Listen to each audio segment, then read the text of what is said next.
कमाने वाली बहू। मम्मी, आप हमारे साथ बेंगलोर चलो।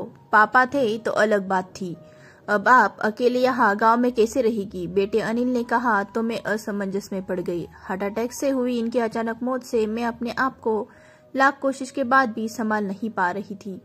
12 दिन हो जाने से सभी मेहमान चले गए थे।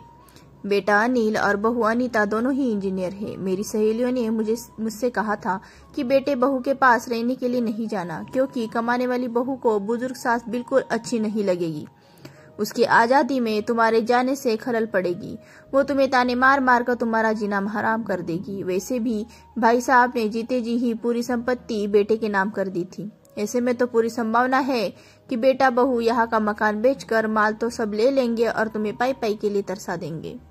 लेकिन बेटे बहू के साथ जाना मेरी मजबूरी थी। 60 की उम्र में अपने घुटनों के दर्द के कारण मैं अपने किराना दुकान चलाने में असमर्थ थी। 12 दिन के बाद कार्यक्रम का पूरा खर्चा बेटे ने ही किया था, लेकिन छोटे मोटे खर्च के लिए बेटे के आगे हाथ फैलाना मुझे ठीक नहीं लगा और जो थोड़े बहुत पैसे हमने जमा कर रखे थे वे खर्च हो गए थे। अब ऐसे हालात थे कि मेरे पास 100 रुपए भी नहीं थे। असमंजस में मैं अनिल को जवाब नहीं दे पाई। इतने में अनीता ने कहा, मम्मी जी बताइए कि कौन सी साड़ियाँ रखनी है, मैं आपकी सूटकेस पैक कर देती हूँ। अनीता के ऐसा कहने पर मैं कुछ नहीं बोल पाई और चुपचाप इन लोगों के साथ बेंगलोर आ गई।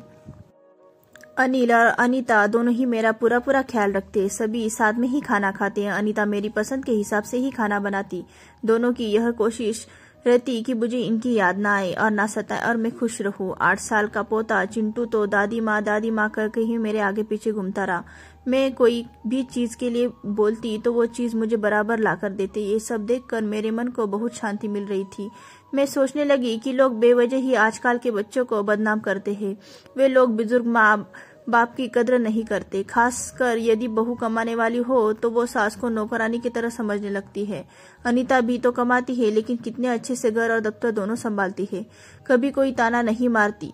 वो तो मुझे ही लगता है कि वो ऑफिस और घर दोनों जगह का काम कर कर थक जाती होगी, इसलिए मैं थोड़ा बहुत काम कर लेती हूँ। लेकिन बेटा बहू दोनों ने कभी भी मुझे किसी काम के लिए नहीं कहा। 1 महीना कैसे बीत गया पता ही नहीं चला। आज सबने बाहर घूमने का कार्यक्रम बनाया। मॉल में घूमते घूमते अनिल और अनीता एक दुकान में कुछ खरीदी करने के लिए लगे। मैं और चिंटू थोड़ा आगे निकल गए। आइसक्रीम की दुकान पर चिंटू ने कहा, दादी माँ मुझे आइसक्रीम खानी है। मेरे ऊपर तो मानो बिजली गिर गई, क्योंकि मेरे पास तो पैसे ही नहीं थे। इतने दिनों में पैसों की कोई जरूरत महसूस ही नहीं हुई। अब क्या करूं? मेरा उतरा हुआ चेहरा देख चिंटू ने फिर कहा, दादी माँ प्लीज ले दीजिए ना। सॉरी बेटा, मैं अपना पर्स घर में भूल गई। मेरे ऐसा कहने पर चिंटू ने मेरी तरफ कुछ अजीब नजरों से देखा। उसे लगा कि आइसक्रीम न दिलाने पड़े, इसलिए मैं बहाना मार रही हूँ। लेकिन मैं कर भी क्या सकती थी? मुझे अपनी बेबसी पर रोना आने लगा। मैं कैसी दादी हूँ कि अपने पोते को आइसक्रीम भी नहीं दिला सकती। इनके जाने के बाद पहली बार मैं अपने आप को बहुत ही असहाय महसूस कर रही थी। हमने बाहर डिनर किया। अनीता ने मेरे पसंद की काजू करी ऑर्डर की थी, लेकिन मुझे उसमें स्वाद नहीं आ रहा था। घर आने पर थोड़ी देर सभी ने टीवी देखी।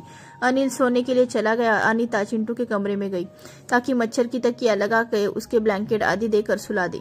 मैं भी अपने कमरे में सोने जाने लगी। इतने में ही मुझे चिंटू की आवाज सुनाई दी, मम्मी दादी माँ बहुत ही कंजूस है, तू ऐसे कैसे बोल रहा है? हाँ मम्मी, आज मॉल में घूमते वक्त मैंने दादी को आइसक्रीम दिलाने के लिए कहा तो उन्होंने कहा कि अपना पर्स घर ही भूल आई है। कितना अच्छा है ना कि मम्मी कि बाहर जाओ तो पर्स ही साथ में न ले जाओ और कुछ खर्चा भी ना होगा। कंजूस दादी माँ। ये क्या है चिंटू? दादी माँ के लिए ऐसा बोलते वक्त तुम्हें जरा सा भी विचार नहीं आए? क्या तुम उनके दुख को समझ नहीं सकते हो कि वो फिलहाल कितने दुख में है? दादी माँ को क्या दुख है? बेटा अभी तक दादी माँ और दादाजी गांव में एक साथ रहते थे। अब अचानक दादाजी हम सबको छोड़कर चले गए। जिस व्यक्ति के साथ हम 24 घंटे रहते, साथ में उठते बैठते हैं, साथ में खाना खाते, अपना दुख सुख शेयर करते, वही व्यक्ति अचानक हमसे दूर चला जाता है तो कितना दुख होता है ये अभी तुम नहीं समझ सकते। सोचो, अचानक तुम्हारे मम्मी पापा तुमसे बहुत दूर चले जाए, इतनी दूर कि कभी वापस ना आए, तो क्या तुम्हें दुख नहीं होगा? नहीं मम्मी, मैं आप लोगों के बिना नहीं रह सकता। बेटा फिर सोचो, दादी माँ दादाजी के बिना कैसे रहती होगी? ऐसी स्थिति में यदि वो अपना पर्स घर में भूल गई तो तुमने उनको कंजूस तक कह दिया। तुम्हें तुम्हारे प्रति इनका प्यार नहीं दिखा?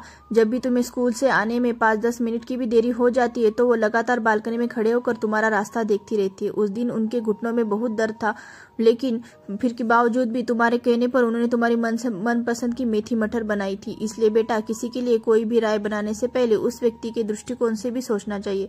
Sorry mummy. ये वार्तालाप सुनकर मुझे अपनी बहू पर बहुत ही गर्व हुआ।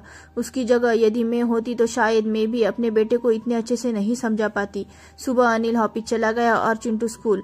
अनीता ऑफिस जाते जाते मेरे हाथ में कुछ रुपए देने लगी। ये क्यों बहू? मुझे पैसों का क्या काम है? मम्मी जी, इंसान को पैसों का कब काम पड़ जाए कह नहीं सकते। आप मंदिर जाती है, कभी दक्षिणा चढ़ा दीजिए, कभी चिंटू के कोई चीज के लिए जिद करे तो उसको खरीद दीजिए। लेकिन बहू, मम्मी जी, यदि यह पैसे अनिल आपको देते तो क्या आप मना करती? नहीं ना, आपकी बहू भी कमाती है, तो फिर आप अपनी बहू से पैसे क्यों नहीं ले सकती?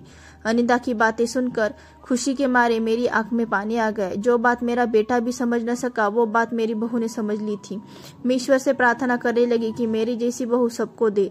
लोग बेवजह ही कुछ कमाने वाली बहू के दुर्व्यवहार को देखकर सभी कमाने वाली बहुओं पर लांछन लगाते हैं कि वे घमंडी होती है, सास ससुर उनको बिल्कुल अच्छे नहीं लगते आदि। कुछ बहुएं अनीता जैसी समझदार, सुलझे विचारों वाली, बड़ों का सम्मान करने वाली भी होती है।